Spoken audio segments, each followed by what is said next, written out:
Joining me to talk about the discretionary fund are San Diego County Supervisor Dave Roberts and Sean Carafin with the San Diego County Taxpayers Association. Welcome. Supervisor Roberts, the issue of county supervisors awarding taxpayer money to community organizations and as part of the neighborhood reinvestment program has been a somewhat ethical and political debate for a number of years. Why do you support restoring this $2 million fund to the supervisors? You know, all 18 cities in the county have community grant programs to put taxpayer dollars to leverage it to improve quality of life in the community. I ran on this issue and I said as long as it's done in an open, fair, and transparent fashion, I supported it because I wanted to improve the quality of life for all my residents. And when you if you could drill down a little bit on that, when you're saying giving back to the residents, what sort of things, how do you give back? Well, one example was the Palomar Forensic Health Center. It was going to close, a public-private partnership up in Escondido. We read in the paper that there wasn't enough funding to keep it going. I called a meeting together. We figured out a funding way to keep it open. I got a private donor, the Golden Door Spa in Escondido, to match a county grant in order to keep that facility open to help women and children who are sexually and physically abused. Okay, and Sean, how does the Taxpayer Association actually view these discretionary funds? Sure. Back in 2009, the Taxpayers Association put together a study with some recommendations on how to improve the fund by making it more transparent and more accountable.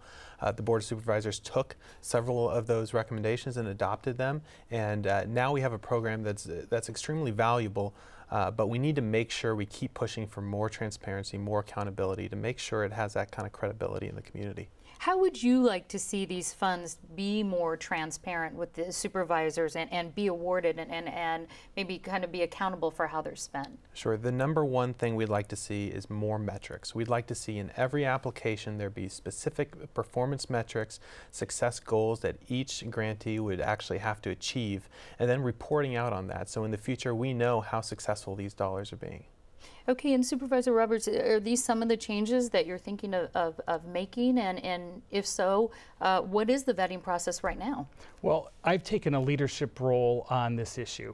You know, on the community enhancement side, we put together a review panel, 8 people. The Taxpayers Association have had a seat for the last 2 years. That process, I think, has worked fine. I'm now working, again, we're going to invite the Taxpayers Association to help make more enhancements to the neighborhood reinvestment program. And again, to use this funding that is really, I believe, so important to our community. What is your response, Supervisor Roberts, to critics who say these funds are being doled out to specific organizations that will actually support a supervisor's bid for re-election, and that makes them a political fund? Well, you know, again, all cities and counties have these types of programs to invest money back. Here in our county, one supervisor can make recommendations. It then goes to the full board for a vote. Not all the time do our projects get passed when they go to the full board for a vote. We've had at least 2 projects since I've been there that have been pulled off that were classified either as religious or had another issue with it that violated the rules of this program.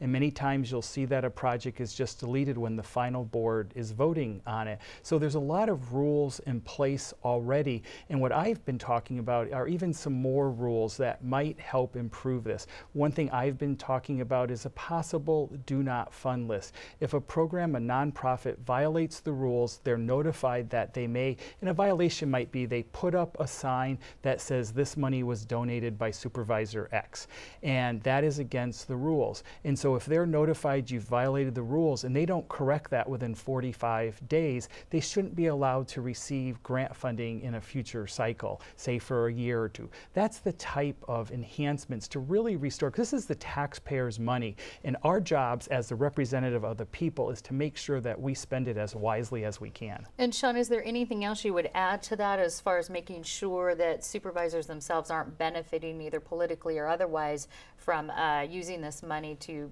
fund a certain charity? Sure. I'd go right back to metrics. If these programs or projects are doing exactly what they said they were going to do and they're approved by the board, then I think that's fair. But if we don't have metrics to be able to say that yes, they are successful or no, they're not, well, then it's a big question mark, and then we can talk about this all day. All right. Well, San Diego County Supervisor Dave Roberts and Sean Carafin with San Diego County Taxpayers Association, thank you very much. Thank you so much.